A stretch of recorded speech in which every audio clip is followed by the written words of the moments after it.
Okay, I'd like to call this meeting to order. If we'd all stand, we'll say the Pledge of Allegiance. I pledge allegiance to the flag of the United States of America and to the republic for which it stands, one nation, under God, indivisible, with liberty and justice for all.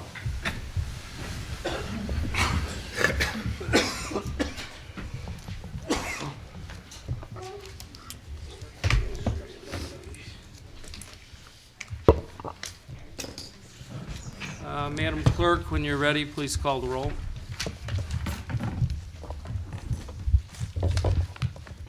Trustee Costa? Present.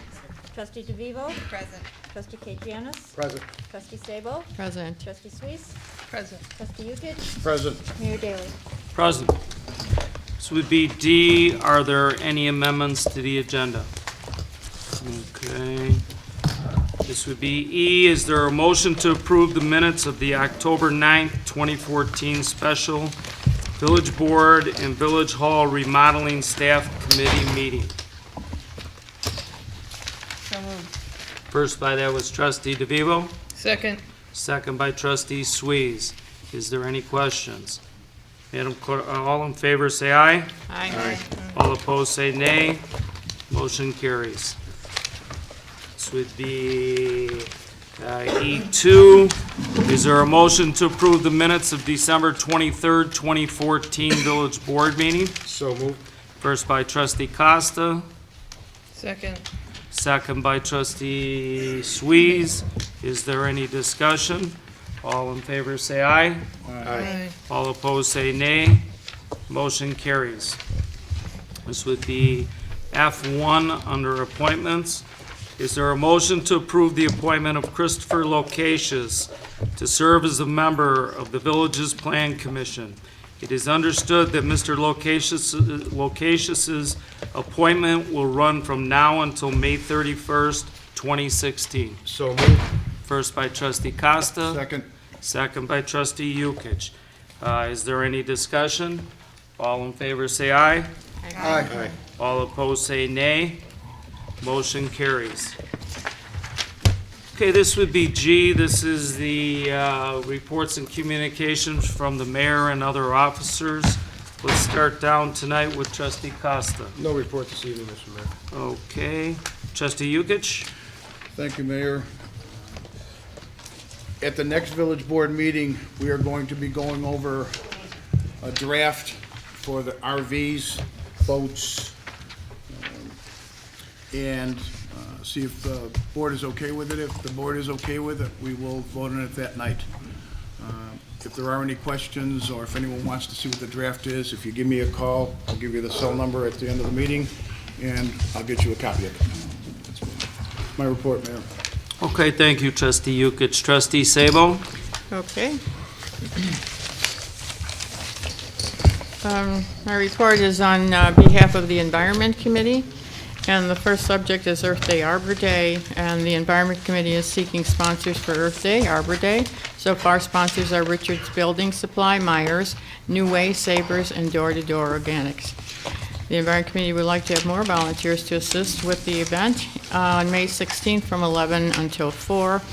And the Homer Glen Junior Women's Club will be providing volunteers. The committee wishes to add more participants and new ideas and activities to this year's event. Please recommend any people as participants, demonstrators, or part of the arts and crafts category. There's more information on the website. The next subject is LEED, L-E-E-D, certified building in Illinois. The U.S. Green Building Council has released its annual ranking of the top 10 states in the nation for LEEDs. It's the world's most widely used and recognized green building rating system. It has announced that the state of Illinois has placed first in this category. LEED certified buildings and innovations have contributed substantially to our national economic growth, created jobs, and improved the quality of life in communities, and create a healthier and more sustainable future. Illinois has long, and I'm quoting this, Illinois has long been a green building trendsetter where companies have made sustainability part of their business plan.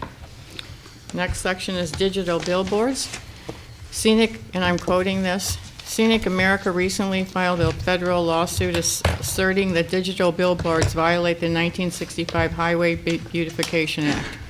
The International Dark Sky Association, American Planning Association, Garden Club of America, and Sierra Club have filed a Friends of the Court brief in support of the lawsuit.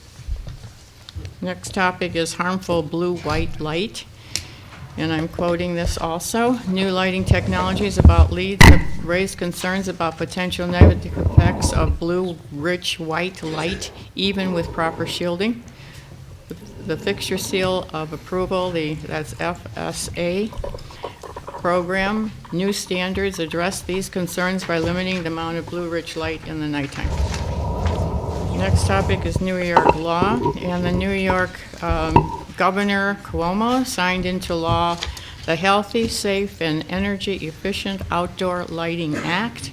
State agencies are to use fully shielded lighting to reduce light trespass for all new parking lots, their public areas, and on their buildings.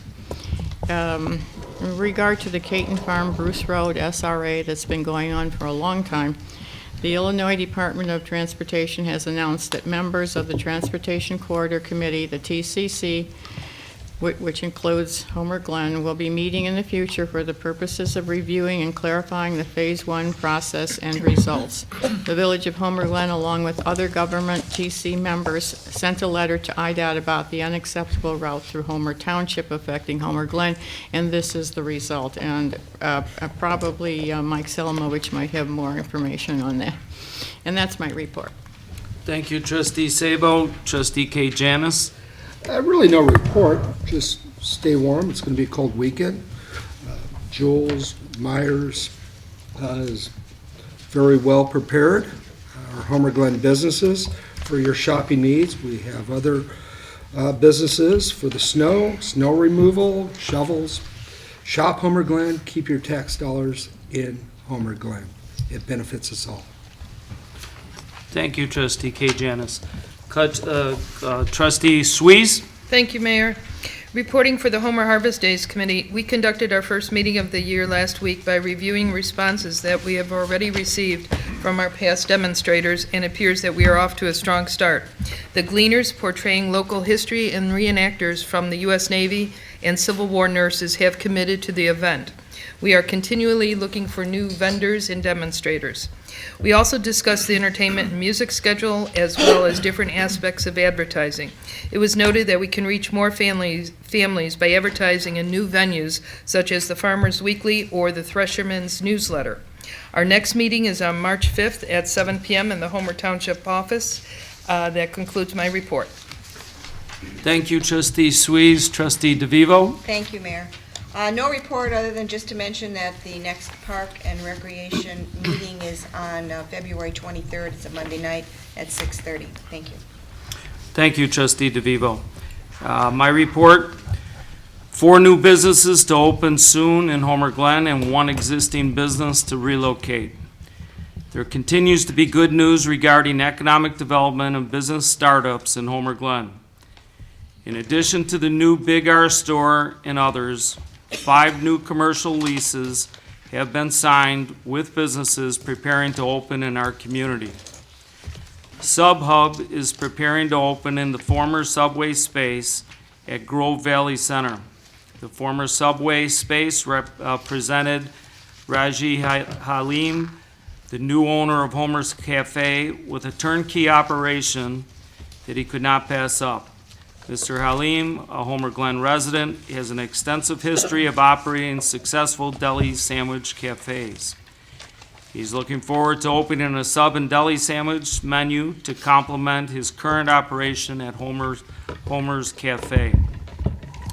Verizon, with retail cellular phone product sales, will invest about $30,000 for alterations to the space formerly occupied by Goldmax at Homer Town Square. This new Verizon store anticipates an early summer opening and will actually be relocating within the Homer Town Square development. Farmers Insurance need to make only minor improvements for their opening at the Mora building on 159th Street. We welcome Farmers Insurance to the Homer Glen space. Eco Dental, a new dental practice, needs only cosmetic upgrades to open in the former artistic dentistry space near Blueberry Hill Cafe on Bell Road. We welcome the new Eco Dental business to Homer Glen. Finally, T-Mobile will be opening a new store in the long vacant old dry cleaning store space next to Taz's. Although a total of 6,000 square feet of existing vacant commercial space will be taken up and put back into productive use by these four new Homer Glen businesses and one existing relocated business. Economic development and new business startups are alive and well in our community as we continue to work hard on issues related to tax-based diversification.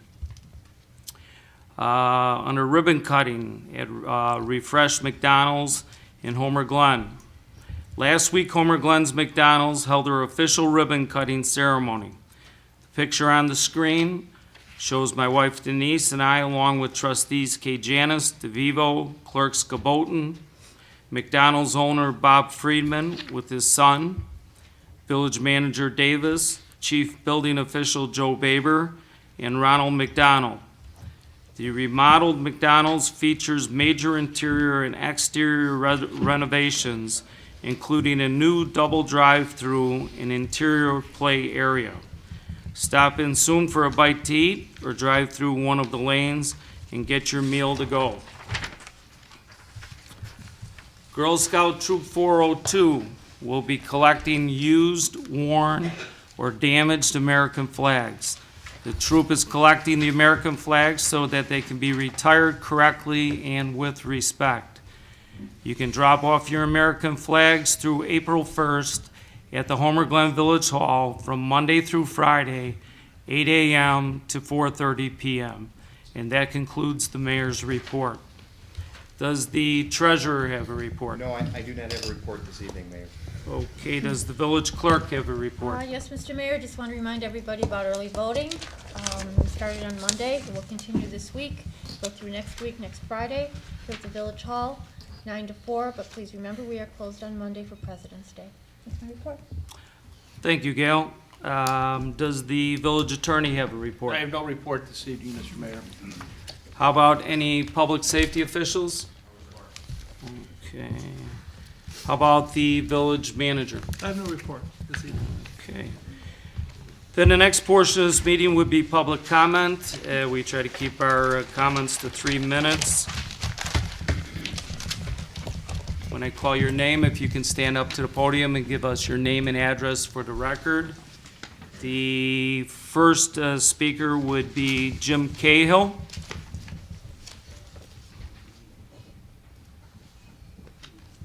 Thank you, Mr. Mayor. My name is Jim Cahill, 16049 Penny Lane, Homer Glen. I'm president of Stonebridge Villas Homeowners Association, and I'm speaking tonight on their behalf. As I did in December last month, I will tonight, and I will continue until the dangerous icy situation in Stonebridge is taken care of. I personally feel that it's the village's responsibility. The fire department, the ambulance services, et cetera, all the police department, all service our community, come through our subdivision without any problems. The village has accepted $8,000 through our property taxes earmarked for road service. Therefore, I feel we have a contract with the village for these services. Then further on that point, with our situation, along with the village has 3 options with the responsibility. One is that they could do it themselves, which is what we are pushing for. Secondly, they could subcontract it, which would be expensive. And the third would be to push it back onto the developer, which is what the stage we're at now, which is what they're trying to do, which is all well and good, except it's not been successful. The developer, as an example, before our recent blizzard, contacted the contractor he used last year when his equipment broke down. The contractor said he didn't have any extra salt, he could not provide it. He then contracted with another party who didn't even show up or call after the blizzard. So he called 12 more contractors was turned down by all of them. Finally got one that serviced our village on Thursday. So that was 5 days that we lived through that without any salt. Now, with the responsibility goes liability. So I'm concerned not only with the safety of our people, but with yours. If there's, God forbid, a serious accident there, we're all going to be facing the court action on that one. So I ask you to reconsider, to take on this responsibility. Thank you. Thank you, Jim. The next speaker would be John Coy.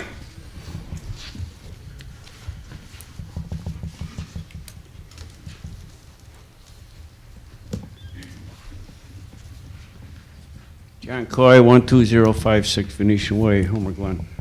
I see on the agenda you are going to go and executive session to talk about the new hire for the village. I don't know the exact procedure with new hires with the village, but I wonder sometimes, shouldn't the name of the people that are in consideration for these jobs be let out for the public to know, just in case there's a problem with the person that's coming up for hire? Or even like nepotism, do we have a policy for that? Some people too look people up on the internet. I don't know, do we? Do they have a criminal record?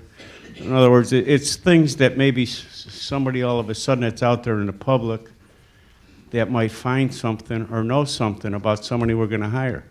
You're going to talk about it tonight, and I don't know if you're going to vote on it tonight. I don't think it's right that you talk about it tonight and then vote on it without even letting the public know who you're going to vote, either in or out. I don't know if this person is related to anybody here. I think it's a problem. It should be left out of the vote and let the public know who you're considering for this hire. Thank you, John.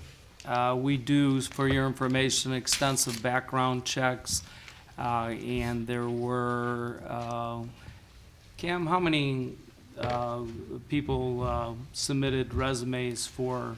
We interviewed 10 people for this position. But I There were- mean, the there were total. over 400. Over 400. I'm not aware of anyone that we interviewed that was related to anyone who works here or serves this village. Thank you. Okay, the next speaker would be Joe Turris. Did I spell that right? Okay, or say that right? Go ahead, Joe. Mr. Mayor of Homer Glen Village Board, I would like to, for you to consider reducing the amount of new lights within the boundaries of Homer Glen. I would like to retain our prestigious status as a dark sky community. That's it. Thank you. The next speaker would be Dennis Gerwin.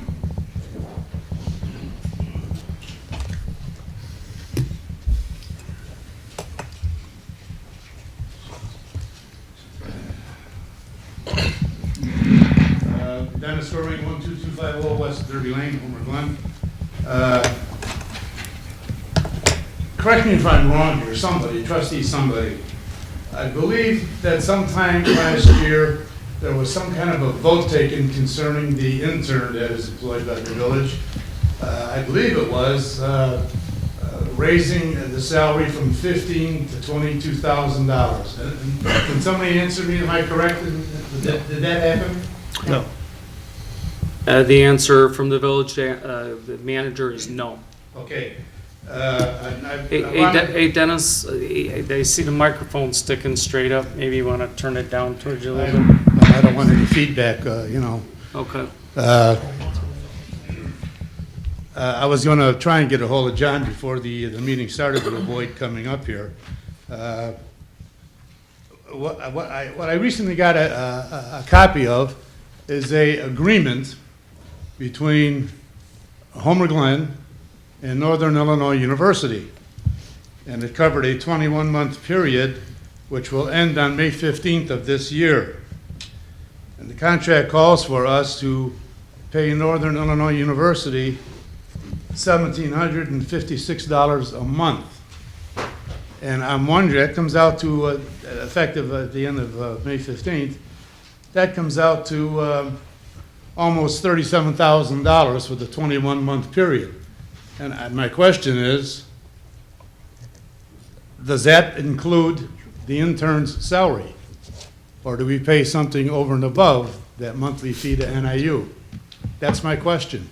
Somebody should have that answer. That's it in its entirety. It is. There's no other payment made. Okay, that's all I needed. Thank you very much. Thank you, Dennis. Okay, the next speaker would be Jim Leahy. Would you like to speak or wait till? Yeah, I'll wait.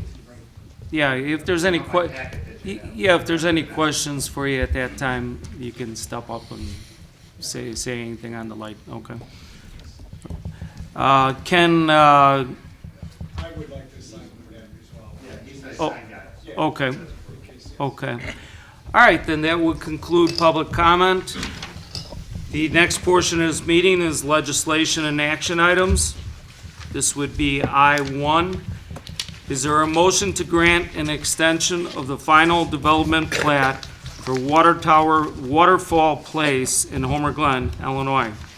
It is understood that this extension is for an additional one-year period beginning on March 25th, 2015, and continuing through and including March 25th, 2016. It is further understood that if approved, this will be the third one-year extension granted to the Waterfall Place development. So moved. First by trustee Kajanis, Second. second by trustee DeVivo. Is there any discussion? I have one question. Go right ahead. In the packet, it also says that they contacted IDOT to store or to use their property for heavy equipment during the expansion, a staging site.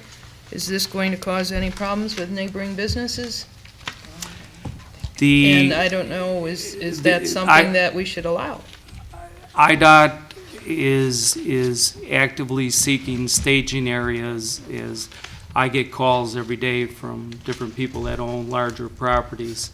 I don't know if IDOT is going to consider that property or not. Maybe the village manager knows more about that than I. If the zoning that the property is under does not allow for the activity that they want to take place, then they have to come before the plan commission and the village board like anybody would have to.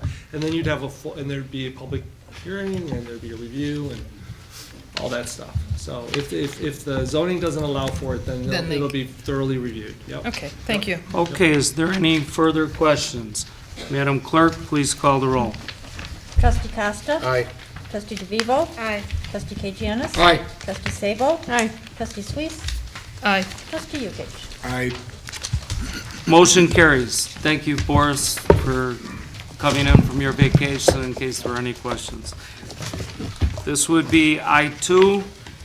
Is there a motion to approve ordinance number 15-007? An ordinance granting a variance for the distance of a monument sign from the property line for the property commonly known as 12720 West 159th Street, Homer Glen, Illinois, A Touch of Green Incorporated, as recommended by the Plan Commission. It is understood that the sign's actual distance from the property line will be 11 feet. So moved. First by trustee Kajanis, Second. second by trustee Costa. Is there any discussion? are we waiving the fees on this too for the sign to be moved? Trustee Yukich, the CEDC is going to come before the village board with a proposal on that, and I am assuming it'll probably be the village board's wishes that we go back in time for any business that was affected by a road project and make refunds. And Yes. so we can retroactively take care of that pretty easily. There haven't been too many. Okay. Yep. Okay, is there any other discussion? Madam Clerk, please call the roll. Trustee DeVivo? Aye. Trustee Kajanis? Aye. Trustee Sabo? Aye. Trustee Suisse? Aye. Trustee Yukich? Aye. Motion carries. This would be I-3. Is there a motion to approve ordinance number 15-008? An ordinance granting a variance to permit an electronic message center sign for the property commonly known as 12720 West 159th Street, Homer Glen, Illinois, A Touch of Green Incorporated, as recommended by the Plan Commission with the following conditions. The display cannot feature live video, number one. Number two, the display cannot feature flashing messages. And number three, the dwelling time must be a minimum of 24 hours, one message per 24-hour period. And four, the luminance cannot exceed 5,000 nits during the daylight hours and 150 nits during all other times per the village outdoor lighting ordinance. And five, the owner must make the display go dark if the electronic message center malfunctions. I so moved. First by trustee Kay Janis, second by trustee Sabo. Is there any discussion? I have a comment I need to read from our zoning ordinance. Go right ahead. It's 10.6, where it says, "No non-conforming sign or sign structure shall be moved in whole or in part to any other location on the same or any other zoning lot unless every portion of such sign or structure and the use thereof conforms to all the regulations of the district where it is to be located." So my take on that is if he was taking that entire sign and I'm taking that entire sign and moving it, would that be an exception? But now this is a brand-new sign, so it does not conform. Okay, and you're, Which is why the ordinance is granting a variance. Well, that's right, but that's the reason why, yes, it's a yes or no. That's correct. That's why it's, hold on, let the village attorney handle it. Right, so granting a variance, and had it not been for for IDOT encroaching or poaching their territory, depending on your point of view, they wouldn't have to be before you tonight. So we're in front of you for a variance. I understand that. Okay, is there any further discussion? Don't- Yes, Trustee, Mr. Mayor. who was that? Mayor. Costa? Costa, thank you. Yeah, I don't have an issue with this. And again, as our legal counsel said, if IDOT wasn't expanding the road, you wouldn't have to move the sign. I do understand the sign that is there now, I believe, is 20 feet high, roughly? It's about that, yes. Right, so now you're bringing it down into at least that part in conformance.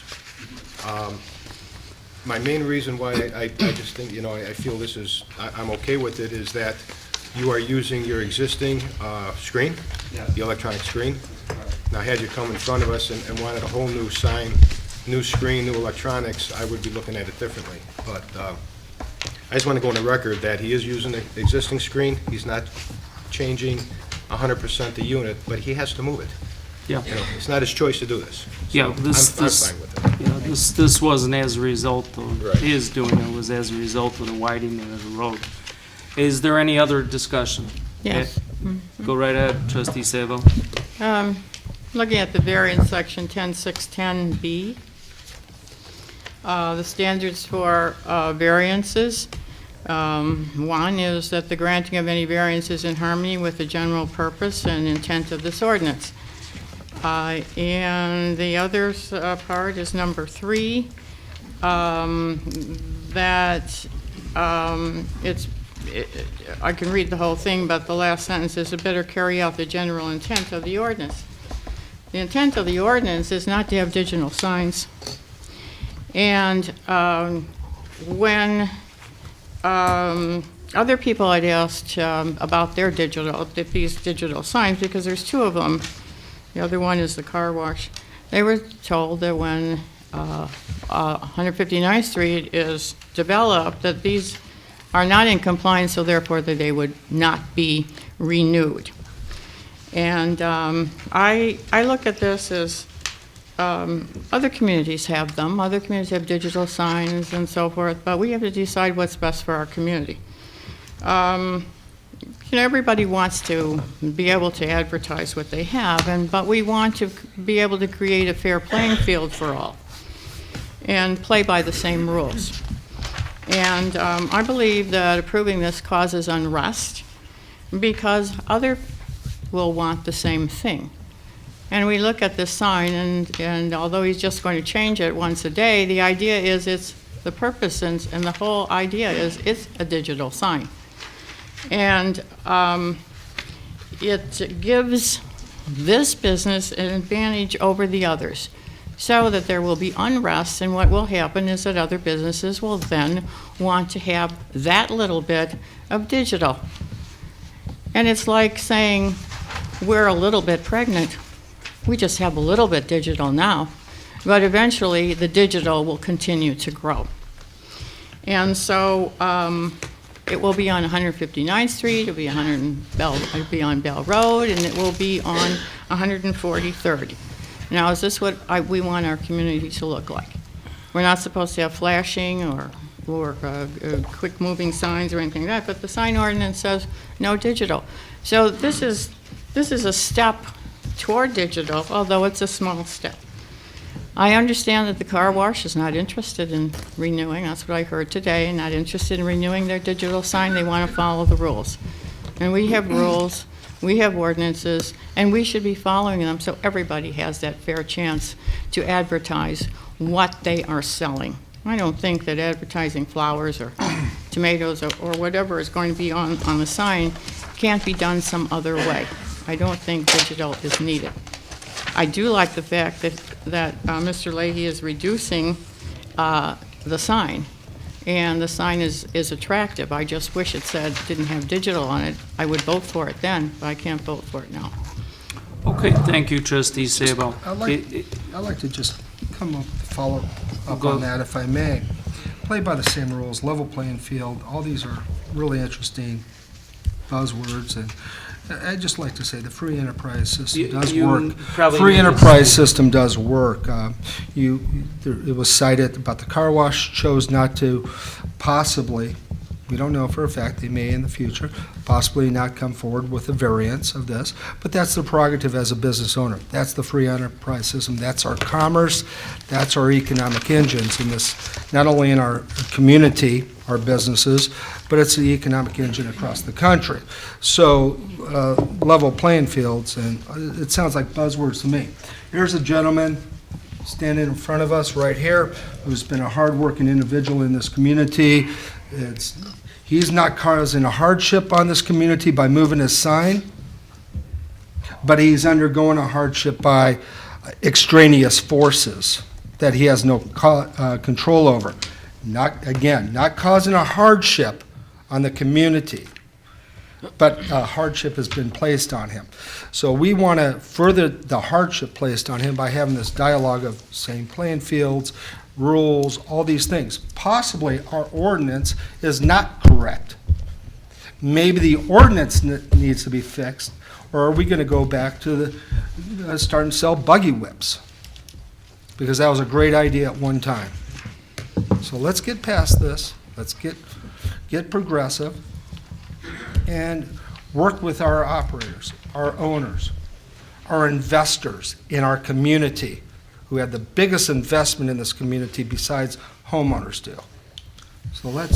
So when I hear those buzzwords like that, it kind of reminds me of what's going on in Washington about laying the playing field out. Let's not bring that to Homer Glen. Okay, thank you, Trustee K. Janice. Is there any further discussion? Mayor? Trustee DeVivo? Well, I agree with Trustee Costa that this is this is a hardship. He's moving the sign. It has to be moved. 159th Street is going to be under construction. But I also agree with Trustee K. Giannis that maybe this ordinance needs to be looked at. Maybe we should be looking at 159th Street with a different view. It's going to be a major highway through this area, and maybe these signs need to be different. Maybe they need to be a little bit bigger. Maybe they need to be the digital type of signs. I don't have a problem with that. And again, we probably need to review this. I don't know whether we can write an ordinance that just says 159th is allowed to have this type of signage, rather than maybe Bell Road or 143rd, which is a completely different look. But we should probably look into that in the future. Thank you. Thank you. I know Trustee Yukich has something, but before you, Trustee Yukich, I'd like to make a comment. I find it sort of comical that we have, how many gas stations do we have in this town now? 9, is it? You know, approximately, I think you're right. Okay, but give, not give, certain. give or take 8, 9 gas stations. They change their boards. You know, they're watching each other with binoculars, okay? So, I mean, this gentleman is willing to say petunias for sale for $2, whatever they run per case. And here we have right next door, a guy changing his sign in somewhat digital form 10 times a day. I can't even go home and get my other car and get back to his gas station before he changes the price. So if that's the case, then I say gas stations can't change prices. Gas stations should say gas is $2.17 for the whole day. They didn't get a delivery or 20 deliveries or 10 deliveries, and this is the same type of premise.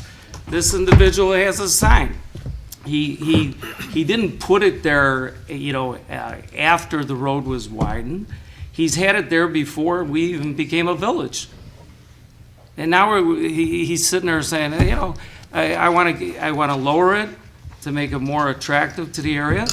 I want to limit it to a message a day. That's my special. And right next door, we've got the gas stations changing them 8, 10 times a day. It's a joke. Trustee Yukich, go ahead. All right. I agree with what Trustee Costa had said, something that you did not want to start. But the problem that I have with it is, we've told Myers they can't have one, Big R they can't have one, Waterfall Place that they can't have one. So now how do we reverse back and say They have it's okay? Myers have one. No, they don't 2.5 have, square feet basically, mine's 24. they don't have it here. That's a digital sign. No, Well, it's not. I'd have to go look at it again, but Big R still isn't, Waterfall Place isn't. Here, Jamie, it doesn't make a difference, I'm just trying to explain something right now. Okay, Wait, I'm not finished yet. Okay, go right ahead. Okay. What I suggest is if you want the sign there and you want a light on it, not a problem. Get a board that's just one light. It's not digital. You can do that, you can change the wording on it. I mean, the whole idea here is, and I appreciate you coming into, you know, conforming the sign down to the smaller one. All right? And actually, if you decide that you want to keep the old one because it's not your fault, you moved it back, I wouldn't have a problem with that either. But for you to switch it out and then carry the electronics only with it, it's not fair to everybody else. If you're gonna keep it as a one change a day, you can still have a lighted sign out there that you can change it every day if you wanna change it. But you do have to be fair to everybody else. There are a lot of people that have come before us and asking if they could do it, and we've told them no. So how do you make exceptions? You know, Existing sign. The mine's existing for 20 years. All right. Those are people that want a new sign. And Myers does have a digital sign that's 42 space feet. You guys approved it. Digital sign. Changes 5 times a day. at the store or at the gas station? Gas station, right out in front. Those are, Gas stations are, it's been different since we've had it. They have been approving all the gas That's a fair stations. playing field. Gas stations sell mulch. Myers sells flowers. You call that a fair playing field? We can adjust that. You know, the ordinances have to be adjusted. Things do change. And right now, the ordinance that we have is antiquated. But it says you can have it.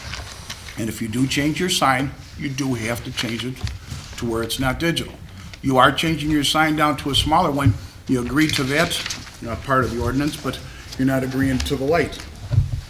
Here, This is not something I chose to do. I understand it, and that's why I asked to make sure that you're not being charged any of the fees that come across here either, because you shouldn't be responsible for them. They're making you move your sign. I say you want to move your old sign back there? Go ahead. I wouldn't have any problem with it at all. Keep it the way it is. 20 feet tall. You have no problem with it because that's what was there before. But if you want to change this, then you have to, because that's what the ordinance says. You have to become compliant all the way, not a bit of it. You want to put a light in there? I wouldn't have a problem with it. You can still get the light. But as for if it's a digital, then I can't agree with it because that's what the ordinance says. And something was thrown at me a few months ago, the law is the law. So that's what this is right now. Hold on here, are you finished, trustee? Yes, I'm all set. Okay, go ahead, trustee K. Janice. I'm a little confused. Don't want to take the fee. Okay, if you move back your sign, keep it 20 foot tall. But your current sign, to change it to a smaller sign, a shorter sign, is not compliant. But it's okay, don't take your fee, it should be no fee to move back the existing sign. Okay. As a business owner, I'd be really confused right now. You know, but yet we're business friendly. Just hear any one of us speak at any given time. Let's not have confusing ordinance and laws. Let's have old ordinances and old laws and then muddle it up. Wow, okay. I've seen a lot, heard a lot of gray hair on my head, but the experience is getting better. Okay, one thing that I've got an issue with, and, you know, I think we can, everybody has their own opinion, we can vote on it then, is, I don't get this correctly. If he keeps it the same way, he can move it back and he can keep it. Okay, so he moves it back, it's 20 feet high. Let's fast forward 20 years from now, and Touch of Green is still here. You gave him permission to move the sign back. That is a sign that doesn't fit anymore, and all of a sudden he can still have it because he moved the original sign back instead of making it a classier sign and giving him the rights that he had before as he upgrades his sign. That was not his fault in the first place. That was the fault of, or the reason for the move is as a result of the widening of the road. I just don't quite understand that part. That's fine. If the state decided that he has to move it, he has to move it. So we shouldn't penalize him for that. So 20 years from now, you're saying that his sign is gonna be compliant if he moves that sign. It's not gonna be compliant. It's still not gonna be compliant. Yeah, you're saying he can No, move I it. never said that it would be compliant. You're saying he can move the sign back and use the same exact sign that's 20 feet high when he's willing to lower that sign, modernize the sign, and have it display once a day. Or he can use a sign that, how old's the sign? 18 years old, reestablish an 18-year-old sign that 20 years from now will be 38 years old, and he can still have it. I don't get that at all. The man wants to upgrade his sign. If he wants to In my upgrade it, then opinion, he has to follow the he ordinance should then. he should be allowed to do it. Then he should follow the complete ordinance then. We've heard a lot of discussion. If anybody else would like to add anything before we take a vote, go right ahead. Trustee Sabo? Gas stations, and some of those gas stations were grandfathered in, or they became non-conforming, as your sign was, because the village existed after your sign. Your sign was, came before the village, so your sign is, at this present time, considered non-conforming, it's grandfathered in. And so, with signs like that, they stay that way until they're changed. And then, why do we have an ordinance? We have an ordinance that we want to have the sign comply. So how does the sign comply? Well, the sign complies by following the ordinance. So having a digital sign does not, and that's just my last statement on that. Okay, let's take a vote then. We all know how we feel. Madam Clerk, please call the roll. Trustee K. Janice? Aye. Trustee Sabo? No. Trustee Suisse? No. Trustee Yukich? No. Trustee Costa? Aye. Trustee DeVivo? Aye. Mayor Daley? Aye. Congratulations. Okay, this would be I-4. Is there a motion to authorize staff to prepare and submit a CMAQ grant application for an extension to the village's Heroes Bike Trail System between Pin Oak Drive and Goodings Grove School? So So moved. First by trustee DeVivo, Second. second by trustee Costa. Is there any discussion? Mayor, if I could, just real quick. So we've submitted a couple grants for this trail. It's a highly important trail. It's trying to give the kids an opportunity to get to the school and through the trail system. We haven't been successful for a couple times. This is a different grant. We've already completed phase 1, so maybe it'll give us a leg up with this grant. We're just gonna keep submitting it until hopefully we get it. So I just wanted to point that out, we're really committed to it, and this is, Mike's done a great job. He's gone after every grant he can for this one, so hopefully this one will be the lucky one. Okay, thank you, Cam. Is there any further discussion? Madam Clerk? Just a quick comment. Go ahead. One of the things that's nice about this extension of this trail is that it also will lead to the business. You know, I mean, you can get to the school, but you can also get to like, The business Jewel, district. The business district, which is, I think, great. Great. From the trail. Okay. Is there any further discussion? Madam Clerk, please call the roll. Trustee Sabo? Aye. Trustee Suisse? Aye. Trustee Yukich? Aye. Trustee Costa? Aye. Trustee DeVivo? Aye. Trustee Kajanis? Aye. Motion carries. This would be I-5. Is there a motion to accept and receive the Will County Sheriff's Office Homer Glen Police Unit 2014 Annual Report? So moved. First by trustee Costa. Second. Second by trustee Yukich. Any discussion? Madam Clerk, please call the roll. Trustee Suisse? Aye. Trustee Yukich? Aye. Trustee Costa? Aye.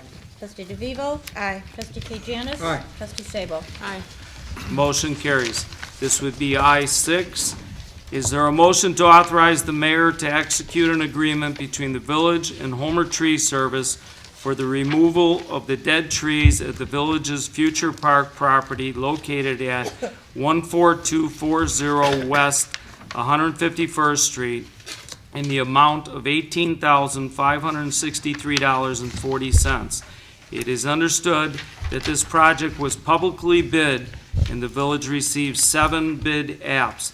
The bid by Homer Tree Service was by far the lowest submitted bid. So moved. First by trustee DeVivo, second by trustee Sabo.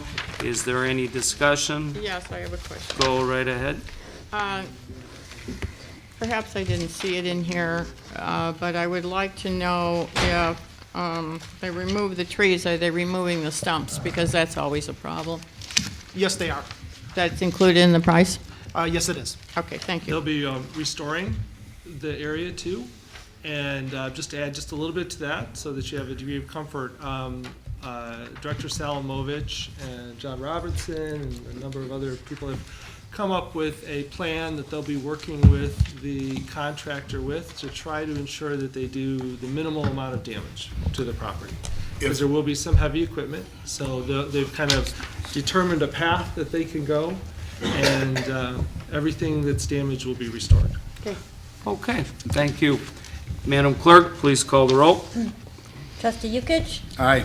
Trustee Costa? Aye. Trustee DeVivo? Aye. Trustee Kajanis? Aye. Trustee Sabo? Aye. Trustee Suisse? Aye. Motion carries.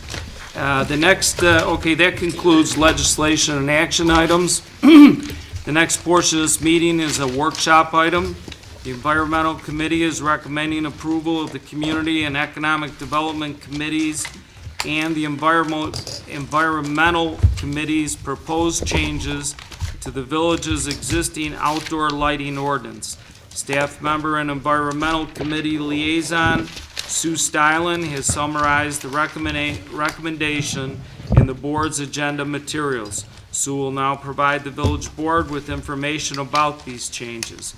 In addition, the village's lighting ordinance expert Brian Fisher of Farnsworth Group will walk the village board through the proposed revisions. Please let me know at any time you have any questions. Sue, please go right ahead.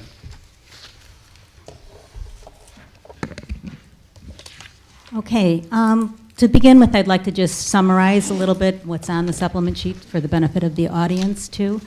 In 2007, the Village of Homer Glen passed a lighting ordinance, and it has been amended a couple times. The last amendment took place in 2012. And just to begin with, I'd like to review why we passed the lighting ordinance. It was to conserve energy and economic benefits, set clear standards for development, beautify commercial areas, promote public safety, minimize light pollution, prevent nuisances to residents, and reduces glare. The ordinance, when it was first drafted or passed, it had a compliance date of November 10th, 2018. And in looking at that compliance date, the Community and Economic Development Committee had asked the village attorney to review the ordinance and so that they could prepare businesses to comply. And in January of 2013, the village attorney reviewed the ordinance and prepared some comments. And then the Environment Committee reviewed the comments as well. And the two committees, the Community and Economic Development Committee and the Environment Committee, both formed lighting subcommittees. And then they formed one joint committee to review the ordinance together and go through it. And I'd like to at least recognize the people that were involved in the subcommittees. And that was Trustee Kajanis, Christopher Plankner, and Matt Ziska from the Community and Economic Development Committee, and then Trustee Sabo, Randy Juris, Cynthia Rattay, and from the Environment Committee, and then Staff Liaison Assistant to the Village Manager, Aaron Venard, and took the minutes, and then Brian Fisher from Farnsworth Group acted as our lighting consultant, and he has been our lighting consultant since 2010.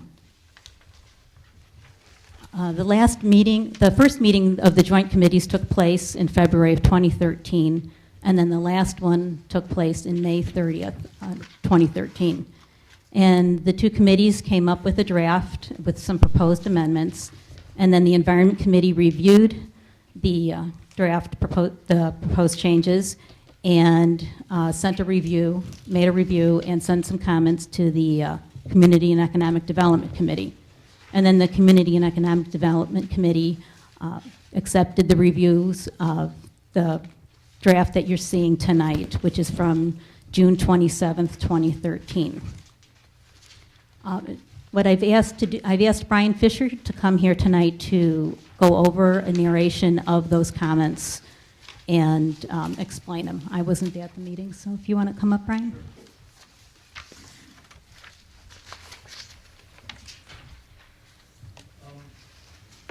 Yeah, the narrative is meant to follow along with the ordinance changes, and so I referenced the narrative by section of the ordinance, and I'll briefly go over why we made the changes to the different sections of the ordinance based on the discussions that we had in the committee. The first section, applicability.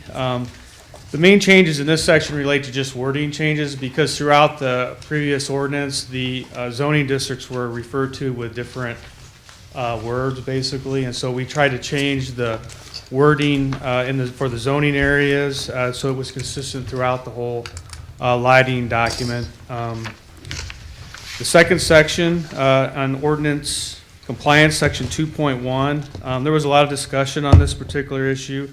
In the previous ordinance, or in the existing ordinance, there was a requirement requiring all businesses to be in full compliance with the ordinance by November 10th, 2018.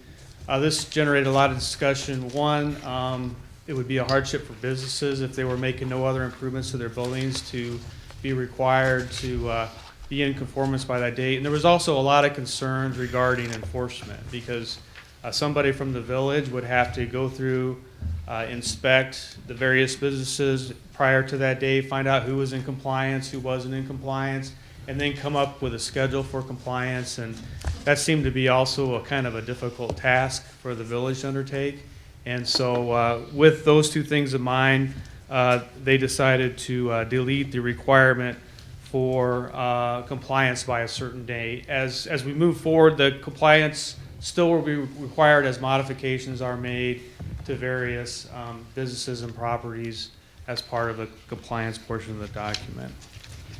The next section, section 2.2, criteria requiring compliance for luminaire or light installation removal and replacement. There were some difficulties with interpretation of this section of the ordinance. I, even as as the consultant reviewing a lot of the changes, found some inconsistencies and difficulty understanding exactly what the village's intent was on some of these requirements. And so we spent a lot of time on the committee trying to clarify the language. The other thing we did as part of this section, actually that's part of the next section, but so a lot of the changes were to clarify the interpretation and make sure that it was a clear document so we knew how to be in compliant and which businesses were in compliant and which ones weren't. Going to section 2.3, I broke my narrative into two items. Item 1.3, or items 1 through 3 under that section of the ordinance. We decided to, as a committee, the committee decided to break the lighting into categories. And this is a result of some projects that occurred previously as far as modifications in the village. You would have certain businesses that would be modifying a certain portion of their business. For instance, maybe the building would be having modifications to the building, but they might not be making any improvements to the street lighting or the parking lot lighting or landscape lighting or other things. And so we decided that to make the conformance more friendly to businesses that were only modifying certain portions of their business, that only the portions of the business or the lighting that was being modified would require the compliance look. So we broke it into what we consider the 4 key park or lighting areas for a typical business: parking lot lighting, building mounted lighting, landscape lighting, and canopy lighting. So for instance, if a business came in and we're going to only do modifications to their business, then only that section of the compliance would take place for the lighting that would be attached to that building, and it wouldn't impact the parking lot lighting, the landscape lighting, or the canopy lighting if they were not making any improvements to those areas of the business. Item number 4 under that same section was just some word changes to further clarify the intent of the ordinance and to make it clear for understanding what the intent of the ordinance was. The next section is enforcement, section 3.0. We moved that section of the ordinance at what used to be towards the end of the existing ordinance, and we wanted to put it right after the compliance section so that it wasn't missed either by businesses or other entities as they were going through the ordinance and trying to comply with it. The one key part of this that isn't in my narrative is that the compliance period for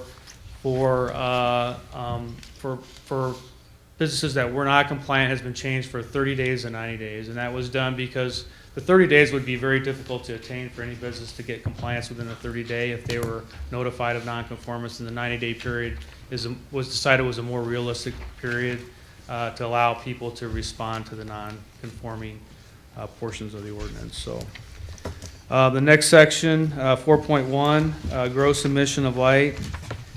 This is another section where there was some inconsistency in the wording relating to the zoning districts. There was different wording throughout the document on how to describe like athletic fields, so we tried to have some consistency in the wording with that. And so those were the main reasons. The other thing we did is we added a note referring to the appendix where we have examples of the lighting calculations that apply under this section of the ordinance. And the reason for that is we were getting a lot of submissions to be reviewed that were not doing the calculation correctly.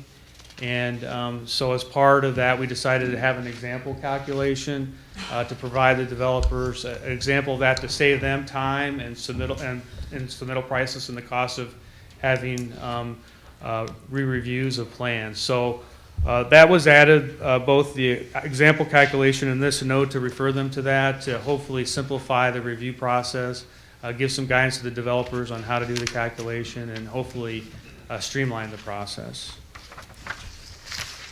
The next section, 4.2.1, this is just another section where there were some inconsistencies in the zoning district wording. Section 4.2 2.2, the outdoor dynamic display. There was a lot of discussion also on this portion of the ordinance, and I was tasked to do research on these displays. And in my research, I found a lot of information on the impact that lighting levels at nighttime have with your response after you see that light. And based on that, we decided to lower the lighting levels for the displays at night so that it would have a minimal impact on affecting the eyesight of the drivers. The other change that was made in this ordinance was to take advantage of new technology.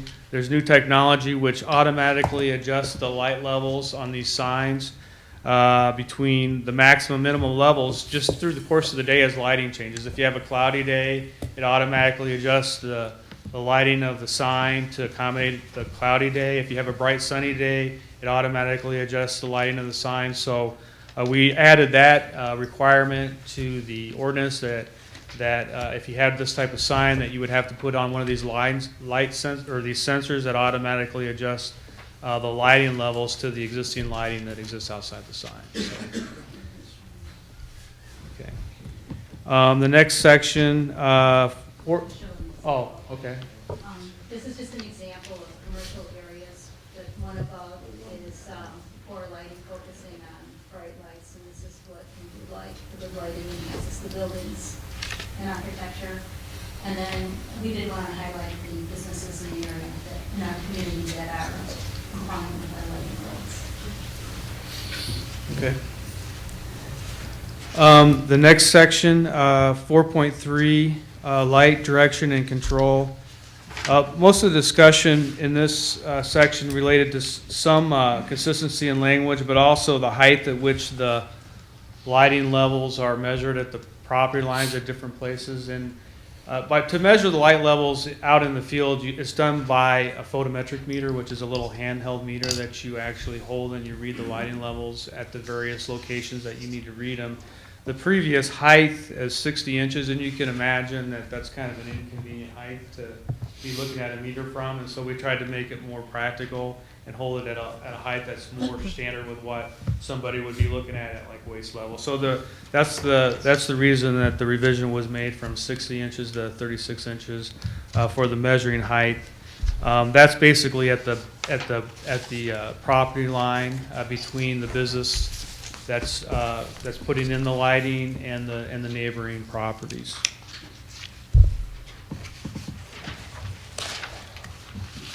The next section was 4.5, permitted hours for outdoor lighting. There really wasn't any, there's some language changes in here that we clarified, just to, like we're doing throughout the rest of the document, just to make the wording more consistent. But there really wasn't an avenue for 24-hour businesses in this section of the ordinance, so we felt like we had to add a language in there to say that that they were added to the exemption of this requirement. That's the main changes that we made that were substantial. The next section, 5.1, the cutoff requirement.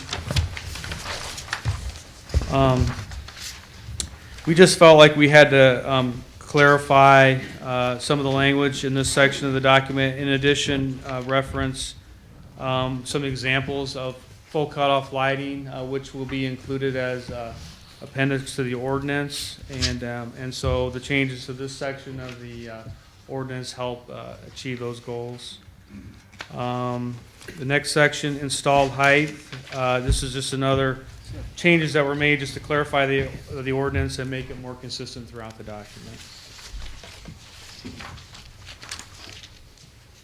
Okay, section 5.3, street lighting.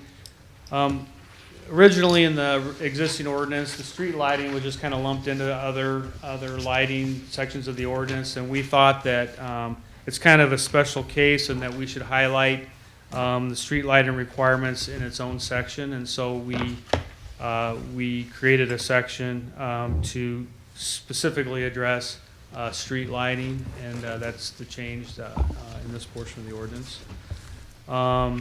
Section 5.4, light source requirement. Originally, this was just listed in one area under the next section, which is prohibited outdoor lighting, and it was one item of many, and it was easily to overlook for developers when they were reviewing the light ordinance and trying to come up with compliance. And so to make it stick out more as a requirement in the ordinance, we decided to create its own section and therefore clarify that requirement. And so that is the requirement that all light sources must have a color correlated temperature of 33 degrees Kelvin or less. Prohibited outdoor lighting. There was just some small language change relating to how playing fields were referred to. It was revised to outdoor athletic fields, and so it would be consistent throughout the whole document. In addition, this section does include the 33 degree Kelvin, even though it does have its own section. Also, these are prohibited outdoor lightings clarifications. Section 7.0, exempt outdoor lighting. There's a lot of questions involving emergency lighting. There's different types of emergency lighting. Some lighting fixtures are used as both regular lighting fixtures, and then they also double as emergency lighting fixtures. And some lighting fixtures are only used in an emergency application. And so we had to revise the ordinance and clarify, make a clarification for the different types of emergency lighting. And this has been an issue on some reviews in the past. Some businesses would provide emergency lighting that would also double as a regular lighting fixture, and other businesses would have emergency lighting which would only turn on in cases of a true emergency, like a power outage or something like that. So we made clarifications in the ordinance that would basically define both those types of lighting, emergency lighting, and what the requirements for each type would be. So, Section 8.1, plan submission. We found out through the review process that, based on the reviews we were getting, that most of the developers really didn't understand the requirements of what needed to be submitted at various stages of the lighting plan review. So what we try to do in this section is break the review of the lighting plans into different sections at different stages that correlate to the different stages of the development, such as preliminary plan, final plan, and how to accommodate revisions as they occur between the preliminary plan and the final plan. And the goal of this was to help the developers understand the process, help them understand exactly what it is they need to submit at different stages of the process, and just clarify that whole process to make the whole review process and time frame shorter and more streamlined, because there have been a lot of complaints in the past about the length of review, about the number of times that they have to provide submittals and everything like that. And we're hoping that this clarification in the submittal packages that are required and the timing of them, that will make that whole process more streamlined and save both time and money for the developers and for the village also. Section 8.5, post-approval alterations. That's just another section. Wait a minute. Okay, this was to address alterations in the lighting plan after the original approval, and just a clarification. Typically, the technical, all the lighting consultants that developers or businesses would use to provide the plans and everything refer to the lighting plans as photometric plans, and so we decided to clarify this section of the ordinance to be consistent with the technology or the words that other people use, and be more consistent. And so it was understanding that a lighting plan is a photometric plan, and there would be no confusion about that. Section 9.0, the administrative variance. There was also a lot of discussion on the intent of the administrative variance and who was responsible or who had the authority to implement the administrative variance. And so the discussion clarified those requirements, and that was the main reason that these revisions were made. And then the definitions, there was a lot of language issues and inconsistency in language between the definitions and what was in the ordinance and the existing ordinance, and we tried to clarify the definitions and stick to consistent labeling throughout the ordinance to make the whole ordinance more understandable and clear as it was reviewed. So, and that's pretty much a summary. This is just to summarize it again. So there was a removal of the compliance date. If a violation occurred, instead of having 30 days for compliance, they are now given 90 days. If there's remodel, 25% or more, there are now 4 remodeling groups. So it's just based on either, as he said earlier, parking lot or building or mounted lighting. You're taking into consideration each group. And then there's appendices added to show the calculation chart and luminaire schedules. And then the exemption for the emergency egress lighting from lumen per acre calculation. And as he said, the definition improvement, zoning changes are not affected, and it's clearly stated that 24-hour businesses are not required to turn off their lights. So now if you have questions. Okay, I appreciate the presentation, nice presentation. And also the two committees working together to try to find common ground to put this to bed. Before I open it up for questions, I have one question for you. We are a dark sky community, certified and acknowledged. The content that you described here, is that in excess of the dark sky ordinances? I mean, to comply with a dark sky community? Are we above their standards? Are we at their standards?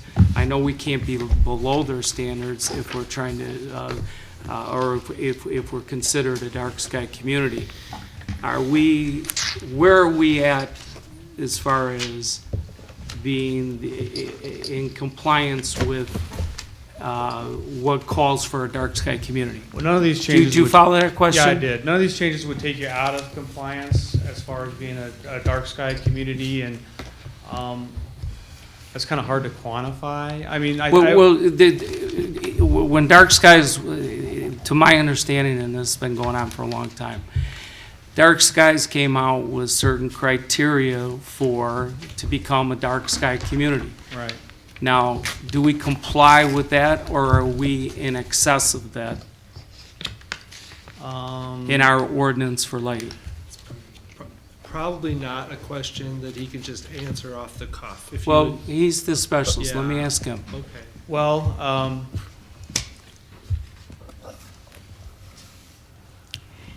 Can I just say something? Margaret. Wait, hold on one second. You're saying you don't know.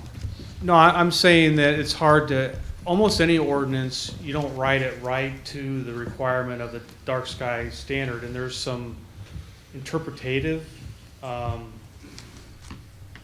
parts of the dark sky requirements that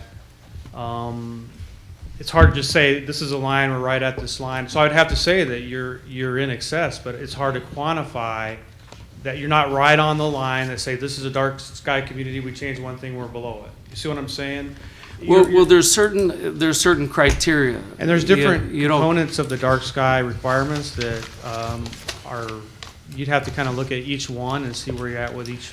So, because the question is something that you're not exactly answering right. Yes or no. It's not an easy question to just answer. On a whole, yeah. Is our ordinance higher or more excessive than what it takes for a community to be recognized as a dark skies community? I'd just like to answer that. Hey, let because me I- well, finish. I You're think gonna, he's being- you're gonna have your opportunity. You Well- always ask me not to cut you off. Well, Let I me realize finish. that. Let me finish with him, and then we'll get to you. Well, I think he's Go on the ahead. spot because he didn't fill out the application. If he Go- had filled go out hold the on here. application, he would Go ahead. know. If you don't mind, I would rather, I don't feel that, in my position, I think the whole process of applying for the dark sky and everything was a village goal, okay? I wasn't involved in that process when it started, okay? And with that, I'm not trying to avoid the question, but I don't really feel that I should be the one to answer that question. I think it should be people that were involved in the formation of the ordinance, to be honest with you. I don't want to be evasive, but I just don't feel comfortable answering the question. I'm not saying you're being evasive. I'm just Okay. asking basically a question. Here's the requirements to belong to the club, okay? Yeah. Here's the requirements to belong to the club. Now, are we meeting the requirements to belong to the club, or are we asking our community to be here? See, I think it's a subjective, I mean, there's certain base requirements that are required, but where you're at as far as in relation to the basic requirements of the dark side community is subjective. I feel it's a subjective interpretation. So I just don't feel comfortable with saying it's far in excess or slightly in excess, or, because it's subjective. Does that make sense? Oh, No? not to me, it's not answering the question, but then again, you might not have the answer to that question. So I'll let that one go. Okay. And open it up for discussion. I believe maybe Trustee Sabo has more information on it than. Okay, you. if Brian Fisher had been involved in the process, he would be able to answer that clearly. If Brian also would know what other towns have as far as their lighting ordinances are, he would be able to answer that. And so, being involved in the process since the very beginning, the application was very difficult. Heather is shaking her head. There were other people involved that are not employed here at this time. The process took a long time. We are a different community than others because we had lights to begin with. And our sky is not dark. So the term dark sky community, is really misleading. We are not as bright as Orland Park or other towns nearby, or as bright as Chicago. But one of the reasons that we got this, and this is after the ordinance had been established, was because we were preventing light escaping up into the sky and lighting the sky and adding to light pollution. If you look at the goals in the ordinance on the very first page, it's saving energy. It's saving the cost of electricity. It's preventing escalating lighting on properties called light wars, because here are the guidelines. But to answer the mayor's question is, what are the rules, really? The rules are that you try to do what you can to prevent lighting up the sky. And we have learned from other ordinances that there are some that are uneven with us, and then there is one that I know of that is much stronger. Now, because we have divided this into categories, making it easier on the businesses, eventually there will be compliance down the road. But that does not make the ordinance stricter. It makes it just easier to comply. We have not gone overboard on compliance. Taking out this compliance date was actually very valuable. It's something that the Environment Committee wanted to do all along. It shouldn't have been in there. We don't have that for the sign ordinance. But at one time, years ago, we were advised to do that. So we also had to show that the lighting ordinance met a certain criteria of the international dark sky community, and that was some of the things I've named already. But you had to prove that there were developments that were used and complied with the ordinance that showed you're not lighting up the sky, you have a light budget, you're not overlighting, you're not trespassing onto other properties, and you're downward lighting, you're shielding the light and putting it where it is needed, how much is needed, use what you need.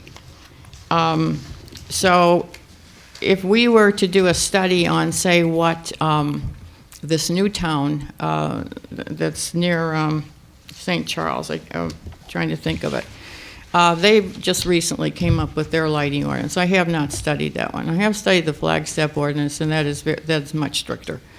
The communities, there are a lot of dark sky places. They're already dark. They just want to keep them dark. And what they have to comply with is not lighting up the sky, and that their surrounding towns are going to cooperate with that. Sedona is one of them. I'd like to study their ordinance a little bit more, because they want to protect their area because it's a tourist area. So we're different. We want to protect their area because, one, we don't want people to overlight and excessive lighting and spend money. We want to make it safe here. We want to light the areas that we need to light with as much light as we need.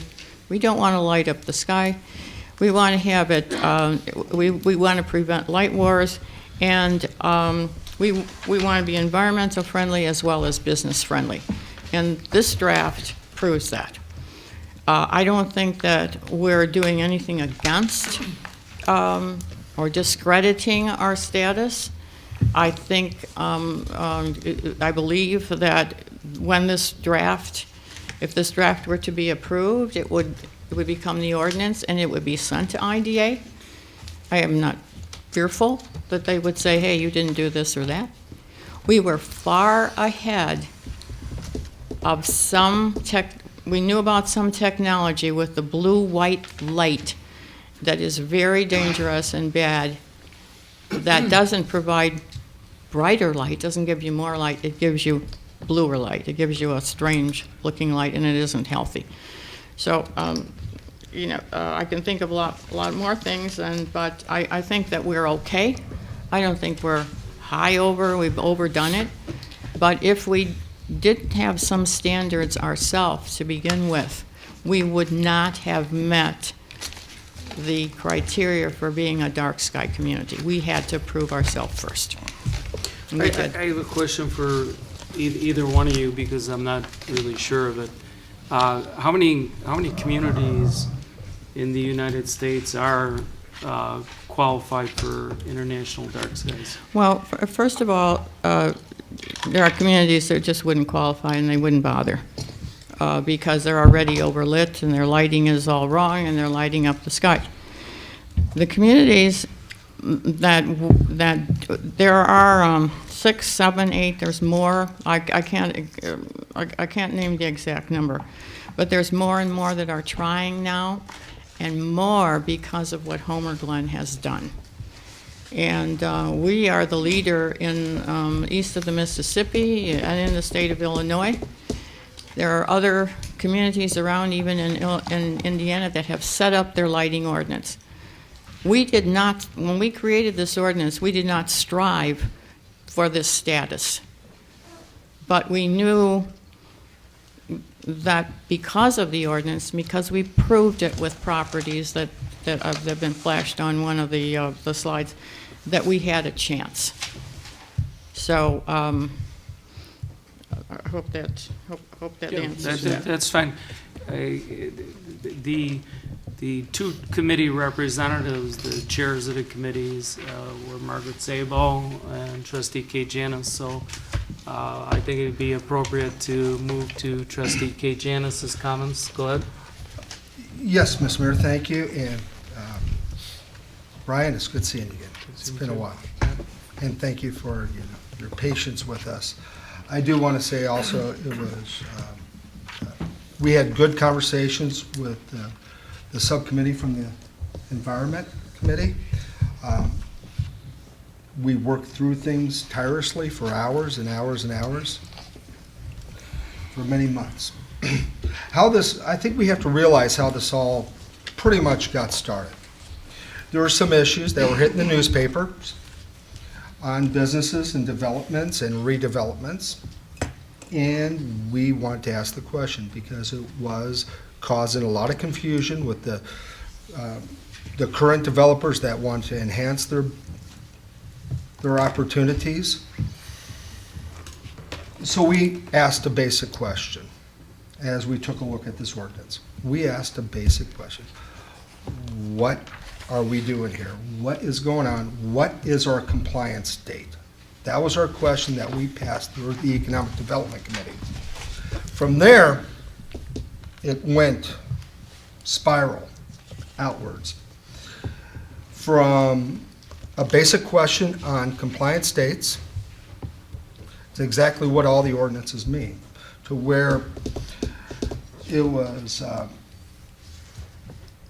asked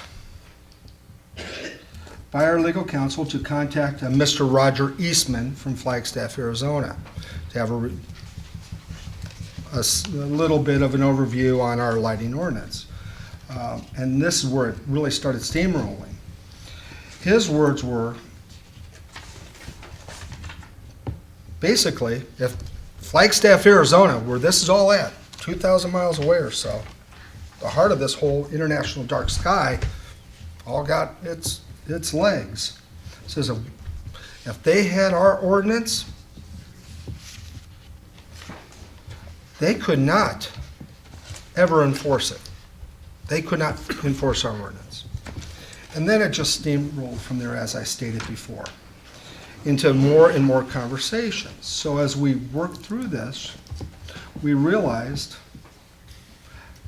our ordinance is stricter than even Flagstaff's. And I think there's 6 in the world, maybe 7, international dark sky communities in the world. One has a population of 600. One has 1 million acres or so of deserts and RVs. And so the question kept on going until we formed the subcommittee and started working through these issues that we have. And that was a very good process to where we're at today. Mr. Mayor, you asked a question, and according to their website, to have manufacturers compliant to get the seal, besides paying the money to get the seal, there's basically 100, as Trustee Sable stated, 100% cutoff where all lights are pointing down, no bleed over into other lots or other lot lines. So these are only 3 kind of standards that they have published to manufacturers to get their seal of approval. Just a few standards. I got the website, 4,100 kelvins, one of their in their website. Then, when I print that out, so we're well under that at 3,300 kelvins. One of our committee's concerns that we wrote out when we passed the motions to have this dialogue here in a workshop was we have some drastic concerns. And just to mention a couple of them, if I may, one is the safety in our parking lots. That's one of them. I have report after report from the federal government, the Justice Department, the CAP officers, about their recommendations. Various groups that state what the lighting level in a parking lot should be. Also, the visibility of a stranger coming up to your car. And I will submit this, that what parking lot would we rather have our wife park in, our spouse, our child coming out of work? A dark parking lot where there's a lot of shadows, or where they could actually see a person 100 feet away? And that's the standard that the CAP officers and the Justice Departments and Crime Stoppers uses. If you could see the shadow or the person's face 100 feet away. If you can't, don't park there. Our other concerns were under federal and state law, we are outside the law when it comes to whether we're home rule or not. On what banking regulations are under Illinois and also federal government. And that was one of our concerns. If we're going to have a law, let's make sure it could stand muster, if you wouldn't mind. So that was one of our concerns. Not taking anything away from the work we did as a committee, not taking anything away, to clear up some of the shadows, I guess you could say. Our other concerns were, we spent more time on the lighting, but we can't get an American flag up because it may violate the International Dark Sky. So we have no American flag up. I'm sorry, but that bothers me, and as Americans, it should bother every single person that, a citizen in Homer Glen, that we are violating federal laws and the Constitution by not having a flag up in front of our building, because it may have a light on it, and the light may not be right. Think about that, people. We also need a pole. Think about, oh, you need a pole. So what? You need an American flag. We're Americans. We need to stand up for that symbol. Thank you. It needs a pole. It was being donated. Appreciate that. Okay. I'm not quite finished, Mr. Mayor. Okay, you got the floor, go ahead. Not quite, that should bother us all. So, under our lighting ordinance right now, clarification needs, when it states every zoning ordinance, I'm sorry, things change in Flagstaff, Arizona, and starts controlling us here on a body of people that may fly off to some country or some resort and have a conversation to change things. It also represents your house because it says all zoning districts. Think about that. Think about that. All zone, so now it comes into your house or on your property. That to me, I like the body of work we did. I really do. Cleared a lot of things up. There's still a few more questions that need to be entered into. Whether this board is able to or not, I'm not quite sure. I know I'm prepared to. That's it, Mr. Mayor. Okay, I have to address, I have to address his questions. Hold on here. You take your turns. You spoke once. Trustee Yukich wanted to say something. Trustee Yukich, go right ahead. Well, I just have one comment. Aren't we the safest town in the state of Illinois? Yep. So what are we doing wrong then? You know, do we have to have more light to make us safer? You know, we've got this set up and it's working good right now. And I understand that there's not a lot of places that have this, but the Will County Police do a wonderful job for us. We were voted into #1, and it keeps being put out there that we're the safest community. But then we're barking that we need to start changing some things. I think we're doing pretty good. I think we should just leave it alone. I like this one. I'd like to vote on this one. I think when we talk about being rated #1 by Movado as the safest community in the state of Illinois, very proud of that. As far as having an ordinance moving forward, you have to have people working together in order to come up with the ordinance, and that's the purpose of this. The Trustee Sabo, you wanted to say something? Yes, I'd just like to go back to some of the things that Trustee Kajanis had said. Yes, the attorney was asked to review the lighting ordinance. I commend them for going into a field that is really not their field. So it would be like some of us here reviewing the laws and interpreting them. So I know that they went to Flagstaff. Now, they talked to Mr. Eastman. Mr. Eastman is a zoning officer, but I do not think that he was qualified to evaluate whether Flagstaff could actually use our ordinance over there, although we pattern it after it. But our ordinance is not as strict as Trustee Gajena said. And here are two main points and two reasons for that. Our Kelvin, or our color correlated temperature, that has nothing to do with brightness, it just has to do with the color. If you want a blue light, you want a white light, you're going to get a light more like sunshine or daylight at 3,300 Kelvin. Theirs goes down to 2,800 Kelvin. And there are fixtures that you can find that are found on the market for that. They also do not have a lighting budget of 100 lumens per acre, which is generous. They have a budget of 50,000 lumens per acre. And who do they have? They've got McDonald's, they've got all the big box stores that you can think of at 50,000 lumens per acre. That's stricter, another strict point.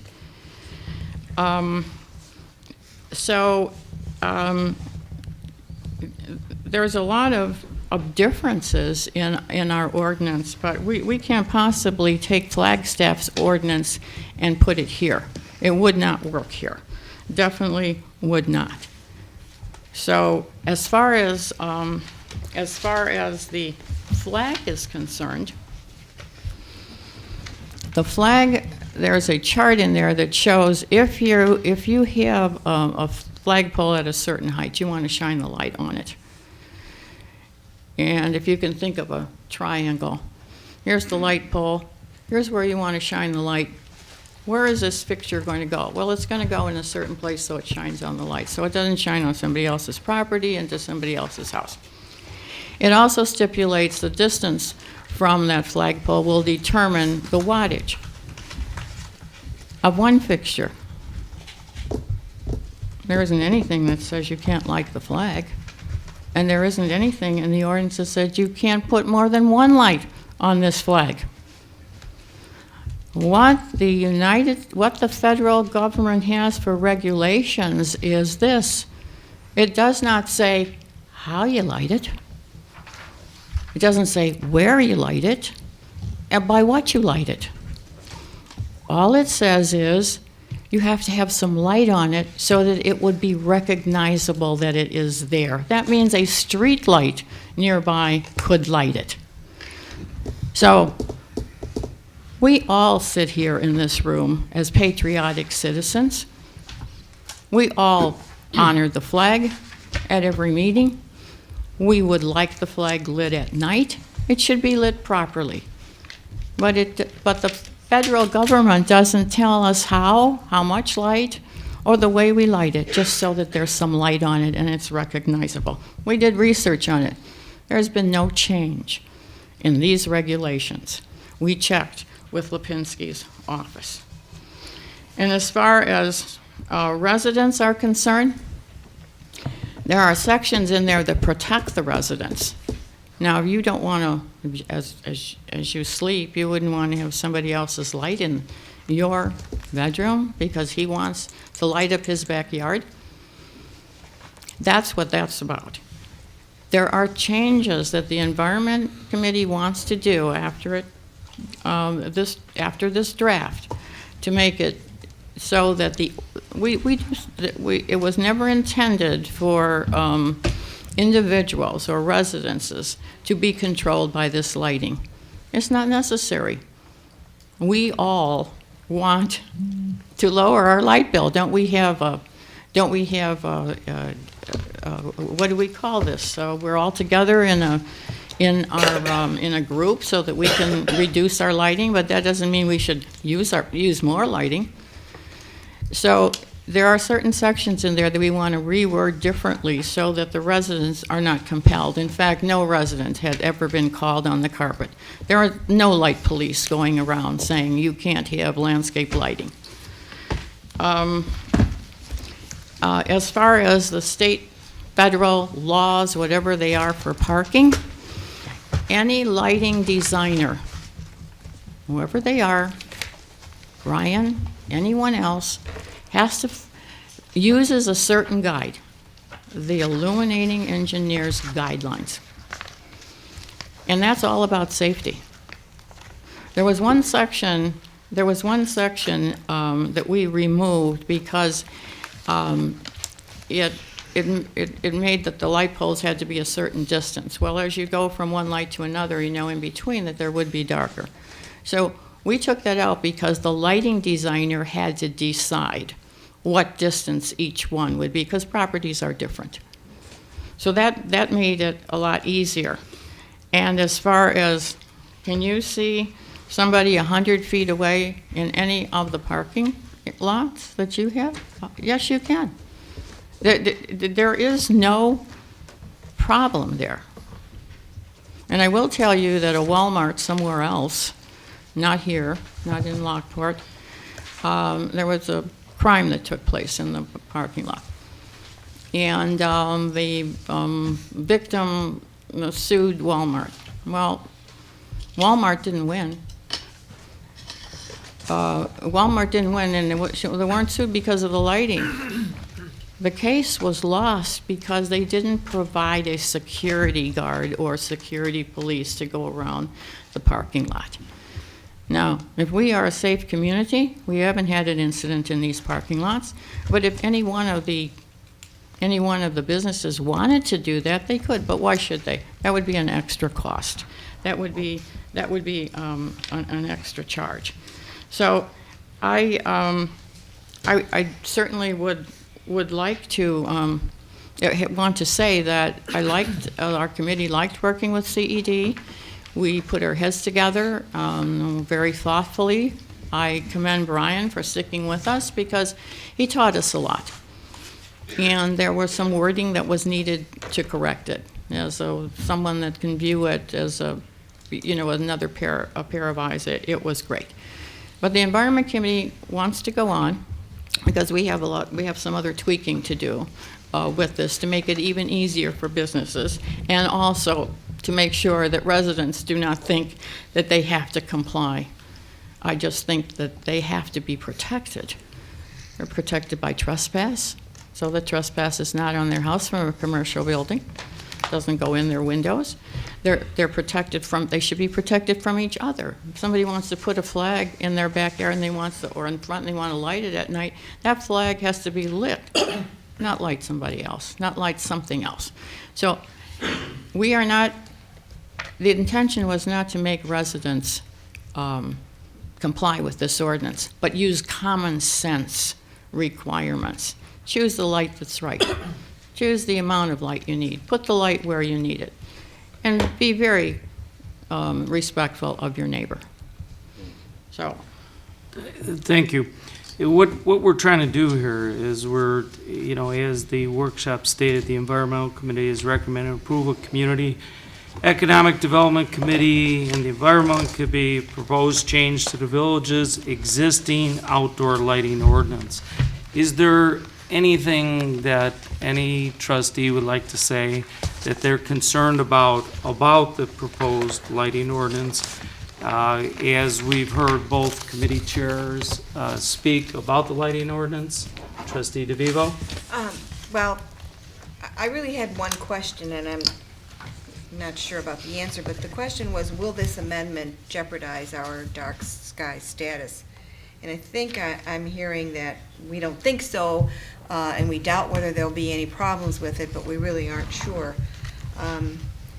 I do want to commend the work that you guys have all done on this, because I had heard some of the horror stories on how difficult it was to use. And I don't think this ordinance is any different than a lot of the other ordinances that are somewhat complicated.